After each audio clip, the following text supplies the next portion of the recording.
On January 27, 1956, King outlines strategies for the Montgomery bus boycott in Alabama. In the front row is Rosa Parks, a seamstress who sparked the year-long boycott when she refused to give up her bus seat to a white man. King sits for a police mugshot in February 1956 after he was arrested for directing the Montgomery bus boycott. King relaxes at home with his wife, Coretta, and his daughter, Yolanda, in May 1956. The Kings had 4 children in all. The U.S. Supreme Court ruled in November 1956 that bus segregation laws were unconstitutional. Here, King rides a Montgomery bus in December 1956, a day after the boycott ended. King speaks near the Reflecting Pool in Washington as part of the Prayer Pilgrimage for Freedom in May 1957. It was the first time King addressed a national audience, and his Give Us the Ballot speech called for equal voting rights. A man applies a little powder on King's brow before King appeared on NBC's Meet the Press television show in August 1957. Police officers push King across a desk in Montgomery, Alabama, as he is booked for loitering near a courtroom on September 3, 1958. King was trying to enter the hearing of a man who was accused of attacking one of King's colleagues, Ralph Abernathy. King is photographed at Harlem Hospital in New York after he was stabbed in the chest on September 20th, 1958. The near-fatal incident occurred when he was autographing copies of his book, Stride Toward Freedom, at a Harlem bookstore. The attacker was Izola Curry, a mentally ill black woman who was later committed to a hospital herself. With his son, Martin Luther III, standing next to him, King pulls up a cross that had been burned on the front lawn of his home in April 1960. King delivers a sermon at Ebenezer Baptist Church in Atlanta in September 1960. He became the co-pastor there with his father after moving his family from Montgomery. King was born in Atlanta, and he attended Morehouse College there in the 1940s. King talks with a group of college students in September 1960. The students were organizing sit-ins to protest Atlanta's lunch counter segregation. King debates segregation with newspaper editor James J. Kilpatrick in November 1960. Moderating the nationally televised debate was NBC's John McCaffery, left. King joins a group of Freedom Riders in May 1961. The Freedom Ride movement involved interstate buses driving into the Deep South to challenge segregation that had persisted despite recent Supreme Court rulings. In some cities, the activists were arrested and beaten. King and the Reverend Ralph Abernathy are taken by a police officer after they led a line of demonstrators into the business section of Birmingham, Alabama, in April 1963. While in solitary confinement, King wrote his Letter from Birmingham Jail, which said, "People have a moral responsibility to disobey unjust laws." King addresses a crowd during the March on Washington on August 28, 1963. It was here, on the steps of the Lincoln Memorial, that he delivered his iconic "I Have a Dream" speech.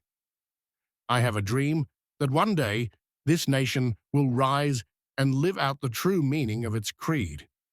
We hold these truths to be self-evident, that all men are created equal. King, third from right, attends a funeral service for the victims of a Birmingham church bombing in September 1963. A bomb blast at the 16th Street Baptist Church killed 4 African-American girls. These children, unoffending, innocent, and beautiful, were the victims of one of the most vicious and tragic crimes ever perpetrated against humanity, King said in his eulogy. And yet they died nobly. They are the martyred heroines of a holy crusade for freedom and human dignity. U.S. President Lyndon B. Johnson talks with King and other civil rights leaders at the White House in January 1964. On July 2nd, 1964, Johnson signed the Civil Rights Act into law. King shakes hands with Malcolm X, another civil rights icon, in March 1964. The two had different approaches, but scholars said they were becoming more like each other in the last years of their lives. King looks at a bullet hole in the glass door of his rented beach cottage in St. Augustine, Florida, on June 5th, 1964. No one was in the house at the time of the shooting. King pats a youngster on the back as he pickets in St. Augustine on June 10th, 1964. King watches President Johnson sign the Civil Rights Act on July 2nd, 1964. The legislation prohibited discrimination on the basis of race, color, religion, sex, or national origin. King is greeted in Baltimore in October 1964 after he received the Nobel Peace Prize. At the time, he was the youngest person ever to receive the award. King and his wife lead the final stretch of a march from Selma, Alabama, to the state capital of Montgomery on March 25, 1965. About 25,000 people had marched to protest discriminatory practices such as poll taxes and literacy tests that prevented many black people from voting in the South. It was the last of 3 marches that month. The first ended in clashes with police and is now known as Bloody Sunday. King speaks to protesters at the conclusion of the Selma to Montgomery March. It was here that he famously said, "The arc of the moral universe is long, but it bends toward justice." A few months later, President Johnson signed the Voting Rights Act, which ensured that everyone's right to vote would be protected and enforced.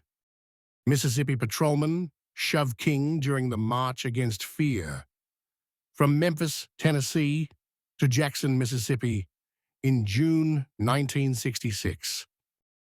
King speaks at a church in Washington in February 1968. King joins a Vietnam War protest at Arlington National Cemetery in February 1968. In March 1968, King displays a poster to be used for an upcoming Poor People's Campaign. The campaign was set to begin on April 22, 1968.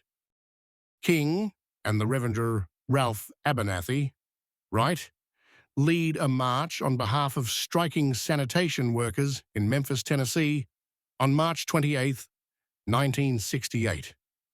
2 sanitation workers in the city had been killed by a malfunctioning garbage truck, and King came to Memphis to support the strike. This photo, taken during a rally in Memphis on April 3, 1968, is one of the last pictures ever taken of King. Here, he delivered his final speech, which is now known as the "I've Been to the Mountaintop" speech. "We've got some difficult days ahead," he said, "but it doesn't matter with me now because I've been to the mountaintop, and I don't mind. Like anybody, I would like to live a long life.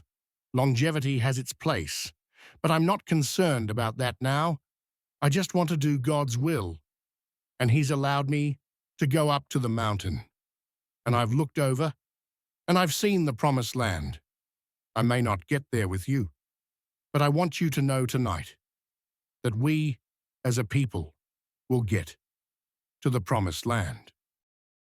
On April 4, 1968, King was fatally shot on the balcony of the Lorraine Motel in Memphis.